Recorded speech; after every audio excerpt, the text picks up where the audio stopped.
வணக்கம் கதிரவன் ஜோதிடம் சேனல் நேர்களே, நான் உங்கள் அன்பான சயின்டிபிக் வேதிக் அஸ்ட்ராலஜர் அஸ்ட்ரோரஞ்சி பேசுகிறேன். நல்லது நினைப்போம், நல்லதே நடக்கும். இந்த வீடியோவில் நம்ம என்ன பார்க்க போறோம்னா, மீன ராசிக்காரர்களுக்கு ஜனவரி 2026 எத்தகைய ஒரு மாதமாக பலாபலன்கள் நிறைந்த ஒரு மாதமாக இருக்க போகுது.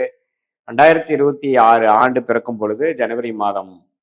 பிறக்கும் பொழுது மீனராசிக்காரர்களுக்கு என்ன நடந்து கொண்டிருக்குன்னா, ஜென்மசனியே நீடித்து கொண்டிருக்க போகிறது.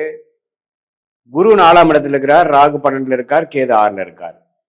மாத கிரகமாகிய செவ்வாய், சூரியன், சுக்கிரன், புதன் 10ஆம் இடத்துல இருப்பது அருமை. ஸோ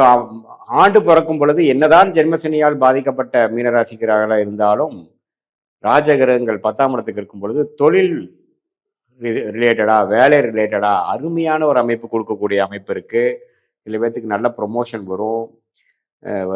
அதிகமான ஒரு டெவலப்மெண்ட்டு, வேலை மாறுதல், ஒரு நல்ல ஒரு இது வரைக்கும் நம்ம எதிர்பார்க்காத ஒரு நல்ல ஜம்ப்பு, அது மாதிரி கிடைக்கக்கூடிய அமைப்புகள் கண்டிப்பாக உண்டு. நீங்கள்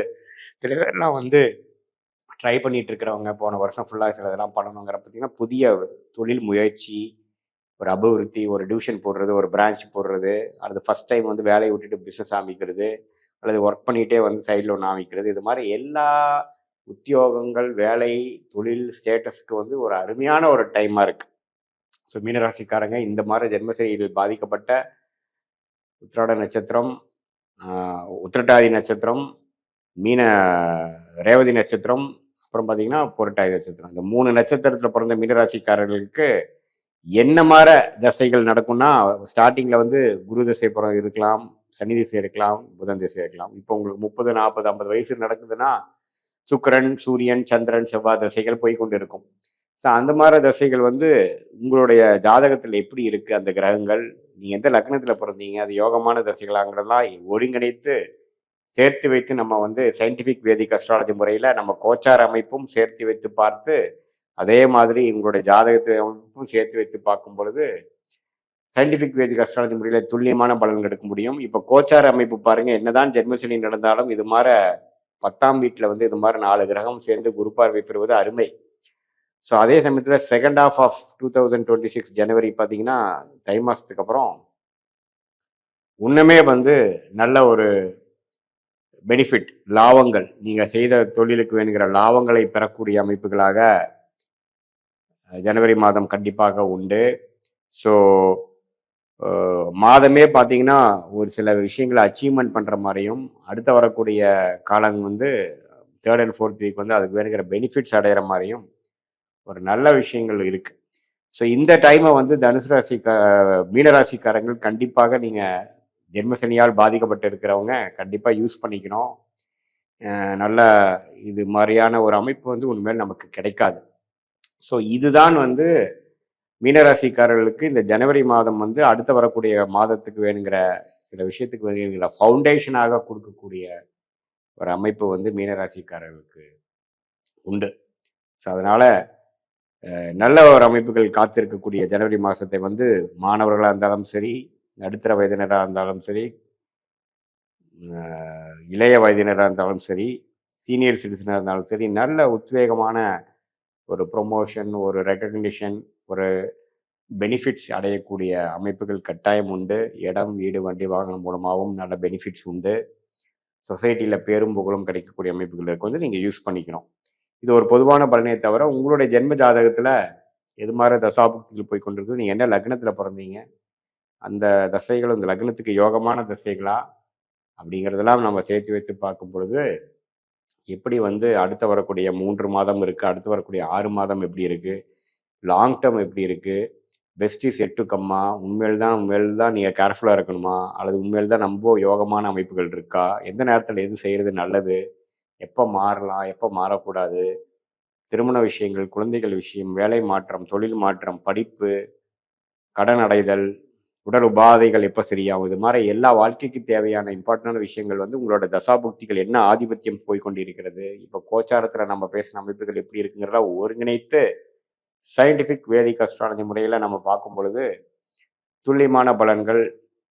மிகைப்படுத்தாமல் என்ன நடக்குதோ அதை நம்ம பார்த்து எது மாதிரி டைரக்ஷன் நம்ம வாழ்க்கை திரும்புது, எது மாதிரி விஷயங்கள் நமக்கு உண்டு, எது மாதிரி விஷயங்கள் நமக்கு இல்லை, எந்த முடிவுகள் எடுத்தால் நமக்கு சாதகமாக இருக்கும், எந்த முடிவுகள் நமக்கு சாதகமற்றதாக இருக்கும். நம்ம பிராப்தம் என்ன, நம்மளுடைய யோகமான துறை என்ன, யோகமான டைம் என்ன அப்படிங்கிறதெல்லாம் நம்மளுடைய சயின்டிஃபிக் வேதிக் அஸ்ட்ராலஜி முறையில் 18 வருஷம் அனுபவத்தில் நம்ம ஒரு 40-50 ஜாதகம் பார்த்த அனுபவத்தில் வந்து எது மாதிரி அமைப்புகள் கொடுக்குது உங்களுக்கு, எந்த மாதிரி டைமில் நீங்கள் வந்து அது பண்ணலாங்கிற ஒரு கிளாரிட்டி பெற்று அதுக்கு தகுந்த மாதிரி முடிவுகளை எடுத்து தேவையற்ற விஷயங்களை தவிர்த்து நம்ம பிராப்தமான விஷயங்களை மட்டும் கவனத்தில் கொண்டு அது மாதிரி விஷயங்களை நாம் வந்து சிஸ்டமேட்டிக்காக ஒன்றுபடி ஒன்றி நம்ம அந்த டைம்லைன்ஸில் செய்யும் பொழுது வாழ்க்கையில் எதிர்நீச்சல் போடாமல் மன துயரம் பெறாமல் இந்த ஜென்மசனியில் பாதிக்க கொண்டு இருக்கக்கூடிய மீனராசிக்காரர்கள் மேலும் மேலும் இன்னுமே வந்து தன்னை வருத்திக்காமல் எளிதில் நம்மளுடைய பிராப்தங்களை தெரிந்து கொண்டு நமக்கு எது மாதிரி விஷயங்கள் இந்த ஜென்மசனியில் வரக்கூடிய அமைப்புகள் உண்டு, நம்ம ஜாதகத்தில் என்ன ஆதிபத்தியம் வேலை செஞ்சுட்டு இருக்கு, எப்போ நம்ம வந்து நம்ம நினைக்கிற விஷயங்கள் நடக்கும், எது மாதிரி நம்ம காய் நகர்த்தலாங்கிறதெல்லாம் தெரிந்து கொண்டு அதுக்கு தகுந்த மாதிரி நம்ம விஷயங்களை நாம் வந்து ஒன்றுபடி ஒன்றா எப்படி நம்ம வந்து ஒரு கூகுள் மேப் வந்து ஒரு இடத்துக்கு போய் சேர்றதுக்கு வந்து நம்மளுடைய ரூட்டு காட்டுதோ, அடுத்து வரக்கூடிய ரூட்டில் டிராஃபிக் எப்படி இருக்குது,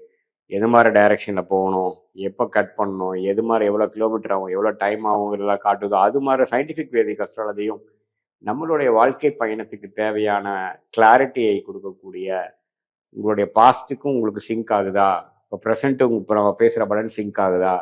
ஃப்யூச்சருக்கும் எப்படி இருக்குது அப்படிங்கிறதெல்லாம் ஒருங்கிணைத்து பாஸ்ட் ப்ரெசன்ட் ஃப்யூச்சரை ஒருங்கிணைத்து பார்த்து அதுக்கு தகுந்த மாதிரி முடிவுகளை நம்ம எடுத்து நம்ம வந்து வாழ்க்கையில் சிஸ்டமேட்டிக்காக நம்ம அதில் போகும் பொழுது தேவையான விஷயத்தை மட்டும் நம்ம ஃபோக்கஸ் பண்ணி நம்மளுடைய பிராப்தத்தில் இல்லாத விஷயத்தை தவிர்த்து பண விரயங்கள் சமய விரயங்களை நம்ம தவிர்த்து நம்மளுடைய கோச்சார் அமைப்பில் இப்போ எப்படி வந்திருக்கு, இந்த மாதிரி டைமில் நம்ம எப்படி யூஸ் பண்ணிக்கலாம். இப்போ பாருங்க, ஒரு மேஜிக் மாற பார்த்தீங்கன்னா ஜனவரி மாதம் மீன ராசிக்காரனுக்கு வருது. இதை வந்து நம்ம எப்படி யூஸ் பண்ணிக்கலாம், இப்போ என்ன தசை நடக்கிறப்ப எது மாதிரி வழியில் நம்ம பண்ணலாம், யார் மூலமாக அது வரும் அப்படிங்கிறதெல்லாம் தெரிந்து நம்ம அதுக்கு தகுந்த மாதிரி வாழ்க்கை திட்டங்களை செய்யும் பொழுது வாழ்க்கையில் பார்த்தீங்கன்னா தேவையான படிப்பு, தேவையான உத்தியோகம், தேவையான தொழில், கல்யாணம், நமக்கு எது மாதிரி அமைப்புகள் உண்டு அது எல்லாமே நம்ம தெரிந்து கொண்டு குழந்தைகள் அது மாதிரி எல்லா விஷயங்களையும் நம்ம பார்த்து எது மாதிரி ஒரு அமைப்பு வந்து நம்ம காத்திருக்குதுன்னு தெரியும் பொழுது வாழ்க்கையில் நல்லதாக வந்து ஒரு உத்வேகம், அந்த உத்வேகம் எங்கேருந்து வருது அப்படின்னு பார்த்தீங்கன்னா கிளாரிட்டி. இந்த கிளாரிட்டி எங்கேருந்து வருதுன்னு பார்த்தீங்கன்னா நம்மளுடைய மென்டாலிட்டிக்கும் நம்ம காத்திருக்கக்கூடிய ஃபியூச்சருக்கும் சிங்க் ஆகுதா அப்படிங்கிறதையே நம்ம வந்து தெளிவாக பார்த்து அதுக்கு தகுந்த மாதிரி முடிவுகளை வந்து நம்ம ஆலோசனை பெற்று அவசரப்படாமல், கோபப்படாமல், பதட்டம் படாமல் பொறுமையாக நம்ம வாழ்க்கையில் செய்யும் பொழுது வாழ்க்கையில் எளிதில் வெற்றி பெற முடியும் என்று சொல்ல விரும்புகிறேன். மீண்டும் மற்றொரு காணொளியில் சந்திப்போம். நன்றி, வணக்கம்.